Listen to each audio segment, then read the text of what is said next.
Fundamental آیت ہے، بہت کلیدی آیت ہے، کہ جیسے ہمارے کچھ دوست بعض اوقات کہتے ہیں نا کہ ہمیں وہ چیز بتائیں کہ جو قرآنی اصولوں پر مبنی ہوتی ہے، یعنی قرآن آپ کو جو فنڈامنٹلز دیتا ہے، فاؤنڈیشنل پرنسپلز دیتا ہے، یہ آیت ان میں سے ایک ہے کہ یا ایھا الذین آمنوا علیکم انفسکم، ایمان لانے والوں کے لیے لازمی اور ضروری ہیں ان کے اپنے نفوس، علم نفس، توجہ بنفس، نگرانی علی النفس، نفس پر نگراں رہنا، نفس کا عالم ہونا، نفس کے احوال سے باخبر ہونا، کیونکہ جو اپنے نفس سے بے خبر اور جاہل ہے اس سے زیادہ جاہل اور کوئی نہیں ہے۔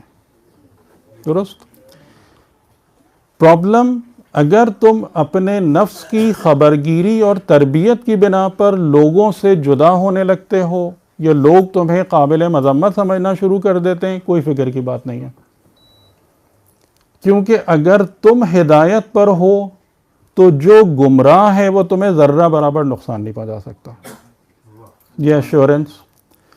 اور اس کے بعد الی اللہ مرجعکم جمیعا، تمہیں ہمیشہ لوگوں کے درمیان نہیں رہنا ہے کہ تم لوگوں کی وجہ سے پریشان ہو، تم سب کی بازگشت جو ہے وہ الی اللہ ہے۔ تو جس کی خدمت میں پہنچنا ہے، جس کی بارگاہ میں ہمیشہ رہنا ہے، اس کی فکر کرو نا۔ جن کے ساتھ تمہاری زندگی خالی چند دنوں کی ہے، اس کی فکر میں خدا کی فکر کیوں چھوڑ دیتے ہو؟ الی اللہ مرجعکم جمیعا، کہ تم سب کا مرجع، تم سب کا پلٹنا الی اللہ ہے۔ فَيُنَبِّئُكُم بِمَا كُنتُمْ تَعْمَلُونَ، اور جو کچھ تم عمل کرتے رہے خدا اس سے تمہیں باخبر کر دے گا۔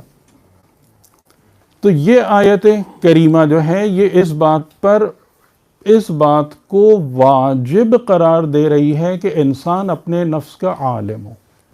علیکم، جس طریقے سے علیکم الصیام ہے، علیکم الصلاۃ ہے، اسی طریقے سے علیکم انفسکم ہے،